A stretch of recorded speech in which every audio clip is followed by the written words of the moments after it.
Kami dari kelompok 5 ingin mempresentasikan paper atau skripsi kami yang berjudul Analisis User Experience terhadap preferensi perempuan dalam memilih aplikasi taksi online di wilayah Jakarta menggunakan User Experience Questionnaire.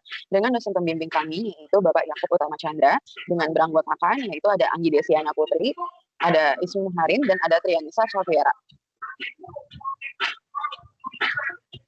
Lalu selanjutnya ada latar belakang penelitian di mana Jakarta adalah salah satu kota metropolitan terbesar di Asia Tenggara yang menghadapi tantangan mobilitas yang signifikan. Pengguna perempuan sangat bergantung pada transportasi online untuk aktivitas sehari-hari, namun menghadapi risiko keamanan yang cukup besar. Sistem transportasi di negara berpenghasilan rendah dan menengah seringkali tidak memenuhi kebutuhan keamanan penumpang perempuan secara memadai. Meskipun dianggap lebih aman dibandingkan transportasi konvensional, layanan ride handling atau taksi online tetap menjadi ruang di mana adanya indikasi keamanan dan kenyamanan bagi pengguna perempuan. Selanjutnya di sini ada rumusan masalah. Yang pertama yaitu adanya bagaimana aspek user experience terhadap preferensi pengguna dalam memilih aplikasi taksi online di wilayah Jakarta. Yang kedua, bagaimana evaluasi terhadap faktor-faktor user experience yang menjadi pertimbangan pengguna dalam memilih aplikasi taksi online berdasarkan hasil user experience questionnaire. Yang ketiga, bagaimana rekomendasi pengembangan aplikasi taksi online dari sisi user experience. Dasar teori, yang pertama ada mobile application, yang dimana merupakan aplikasi mobile yang merupakan perangkat lunak yang dirancang untuk berjalan pada perangkat yang bergerak atau mobile seperti smartphone dan digunakan dalam berbagai bidang seperti bisnis, kesehatan, pendidikan, dan media elektronik. Yang kedua ada user experience berdasarkan ISO 9241-2010. US didefinisikan sebagai persepsi dan respons pengguna terhadap penggunaan suatu produk, sistem, atau layanan. Yang ketiga ada user experience questionnaire, yaitu merupakan sebuah metode kuantitatif untuk mengukur pengalaman pengguna terhadap suatu produk. UX sendiri terdiri dari 6 dimensi, yaitu attractiveness, perspicuity, efisiensi, dependability, stimulation, dan novelty.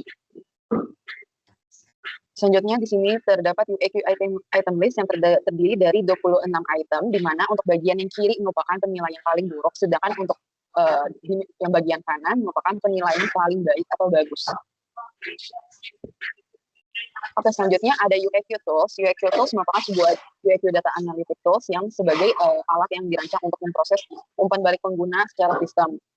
Baik, untuk selanjutnya yaitu metodologi penelitian. Untuk metodologi penelitian yang dilakukan menggunakan metode kuantitatif dan kuesioner. Kemudian pada penelitian ini juga populasi pengguna perempuan berusia dalam rentang 17 sampai 65 tahun yang menggunakan aplikasi taksi online di wilayah Jakarta. Selanjutnya yaitu teknik analisis data, yaitu analisis deskriptif untuk mendeskripsikan data yang dikumpulkan. Kemudian data ditabulasi dan diinterpretasikan melalui pembahasan deskriptif.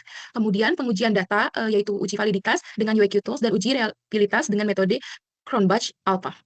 Kemudian di sini merupakan hasil penelitian, data penelitian dikumpulkan dengan menggunakan kuesioner melalui Google Form yang didapat sebanyak 409 responden perempuan yang berusia sekitar 17 sampai 65 tahun dengan menggunakan aplikasi taksi online selama berpergian di wilayah Jakarta. Pada slide berikut ini merupakan demografi usia dan pekerjaan para pengguna dengan total responden terbanyak, yaitu pada usia 17 sampai 25 tahun, dengan total responden 277 pengguna, dengan presentasi 67,7%, dan untuk pekerjaan terbanyak para responden kami, yaitu pelajar dan mahasiswa. Dan untuk total income per bulan dari hasil responden kami, yaitu di bawah 3 juta rupiah, dengan responden 173 pengguna. Selanjutnya, demografi kebiasaan pengguna dari responden yang memilih tarif normal menyebutkan alasan berupa lokasi pengemudi yang lebih cepat, terutama pada saat hujan, serta keinginan menghindari perilaku pengemudi yang buruk yang terkadang dikaitkan dengan perjalanan bertarif diskon. Sementara itu, responden yang memilih tarif diskon melakukannya terutama untuk menghemat biaya. Ketidaknyamanan pengguna sebagian besar terkait perilaku negatif pengemudi seperti bersikap tidak sopan, menggunakan telepon saat mengemudi kendaraan, berkendara secara ugal-ugalan saat membawa penumpang, serta mengajukan pertanyaan yang terlalu pribadi. Di sini selanjutnya yaitu demografi atau safety experience. UIQ demografinya itu memberikan pertanyaan apakah pengguna memiliki pengalaman insiden yang merasa tidak aman atau tidak nyaman ketika menggunakan taksi online. Dari hasil jawaban responden kami, sebanyak 144 responden menjawab mengalami kejadian tersebut dan 265 responden tidak mengalami kejadian tersebut. Selanjutnya pertanyaan, kapan menggunakan taksi online, apakah lebih prefer untuk menggunakan secara sendiri atau bersama-sama bersama dengan grup. Dari hasil responden kami, sebanyak 193 responden menjawab iya dan 216 responden menjawab tidak karena lebih memilih bepergian dalam grup. Untuk itu, berikut hasil UIQ dan peringkat dari benchmark. Semua di Bensi mendapat skor positif dengan nilai Cronbach Alpha antara 0,7 sampai 0,83. Di sini untuk benchmark excellent, yaitu terdapat pada aspek perspicuity, dependability, dan novelty. Dan untuk benchmark dengan hasil good, terdapat pada aspek attractiveness, kemudian efisiensi, dan stimulation. Baik, berikutnya merupakan uji validitas dan reliabilitas experience questionnaire atau UIQ, di mana mendapatkan hasil benchmark UIQ secara keseluruhan nilai evaluasi menunjukkan hasil yang positif. Next. Berdasarkan pengukuran UIQ, terdapat perbedaan antara kualitas pragmatis, diantaranya ada aspek persuasive, efisiensi, dependability, dan juga ada kualitas hedonis, yaitu ada aspek atraktif, stimulation, dan juga novelty. Untuk perspicuity mendapatkan nilai 2,05 yang berarti mudah dipelajari dan mudah dipahami. Untuk aspek efisiensi mendapatkan nilai 1,86 yang berarti interaksi cepat dan terorganisir. Lalu ada aspek dependability mendapatkan nilai 1,79 yang berarti dapat diprediksi dan juga aman. Untuk kualitas hedonik sendiri terdapat aspek atraktif mendapatkan nilai 1,67 yang berarti daya tarik visualnya secara keseluruhan itu aman. Lalu ada aspek stimulation mendapatkan nilai 1,63 yaitu yang berarti skor terendah di antara aspek yang lainnya dan tidak melibatkan secara emosional. Untuk yang terakhir ada aspek novelty mendapatkan nilai 1,76 yang dimana desain kreatif dan inovatif. Dari temuan ini, stimulation yang rendah menunjukkan bahwa aplikasi belum berhasil membuat pengalaman yang melibatkan secara emosional, terutama bagi perempuan yang kualitas hedoniknya terkait dengan persepsi keamanan. Next.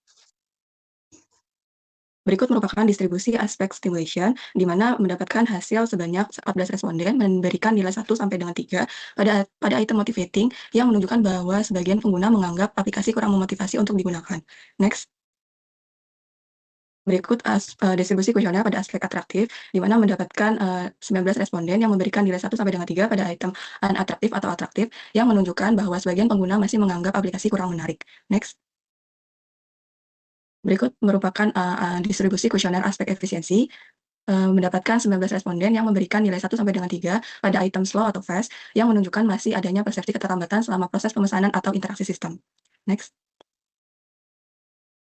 Berdasarkan hasil yang sudah dijelaskan, berikut diskusi dan pembahasan, yaitu pada aspek simulation yang mendapat nilai 1,63 meskipun masuk dalam kategori good, di mana ini memperoleh skor terendah, dan dari demografinya sebanyak 35,2% responden pernah mengalami situasi yang membuat mereka merasa tidak aman dan tidak nyaman. Selain itu, 49,9 responden menggunakan layanan pada malam hari, sehingga kebutuhan akan rasa aman menjadi semakin penting. Dari hasil tersebut, dari kami, saran fiturnya yaitu notifikasi keamanan, indikator progres perjalanan, serta pemindaian atau verifikasi plat nomor kendaraan yang penting untuk mengurangi kecemasan dan meningkatkan keterlibatan pengguna perempuan. Lalu yang kedua, pada aspek atraktivitas yang mendapatkan nilai 1,67, sebanyak 19 responden memberikan nilai penilaian yang rendah. Bagi pengguna perempuan, daya tarik tidak hanya berkaitan dengan desain visual, tapi bagi pengguna perempuan, daya tarik juga berkaitan dengan keamanan dan juga kepercayaan. Oleh karena itu, saran dari fitur rekomendasinya yaitu berbagi perjalanan secara real time dan pelacakan pengemudi sejak awal pemesanan dapat meningkatkan kepercayaan dan pengalaman pengguna. Lalu yang terakhir, pada aspek efisiensi yang mendapatkan nilai 1,86, sebagian pengguna masih mengalami masalah terkait kecepatan sistem, di mana mayoritas responden berusia 17-25 tahun dan 57,9% telah menggunakan aplikasi selama lebih dari 3 tahun, yang menunjukkan ekspektasi tinggi terhadap performa yang cepat dan responsif. Oleh karena itu, fitur peningkatannya yaitu kecepatan pencocokan pengemudi, pengurangan latensi sistem, serta ketersediaan pengemudi secara real time diperlukan untuk menciptakan pengalaman yang lebih efisien dan aman bagi pengguna perempuan. Next. Berikut merupakan kesimpulan dari hasil penelitian kami. Penelitian ini menerapkan metode UIQ dengan hasil seluruh penelitian dimensi UX memberikan pengaruh positif dan aspek keamanan menjadi faktor dominan. Lalu yang kedua, hasil UIQ menunjukkan kualitas pengalaman pengguna berada pada kategori good dan excellent. Dimensi perspective, dependability, dan novelty termasuk dalam 10% terbaik benchmark UIQ, sedangkan atraktif, efisiensi, dan stimulation masih memerlukan peningkatan lebih lanjut. Dan nilai Cronbach Alpha yang mendapat nilai 0,7 sampai dengan 0,83 dengan kategori data dapat dipercaya. Lalu yang terakhir, rekomendasi perbaikan difokuskan pada aspek stimulation, atraktif, dan efisiensi. Penelitian selanjutnya disarankan mengeksplorasi pendekatan analisis lain dengan mengombinasikan UIQ dengan usability testing, membandingkan beberapa aplikasi, serta memperluas wilayah penelitian di luar Jakarta agar hasil penelitian memiliki daya generalisasi yang lebih baik. Next. Baik, terima kasih. Sekian dari kelompok kami, kurang lebih mohon maaf. Terima kasih dan selamat pagi.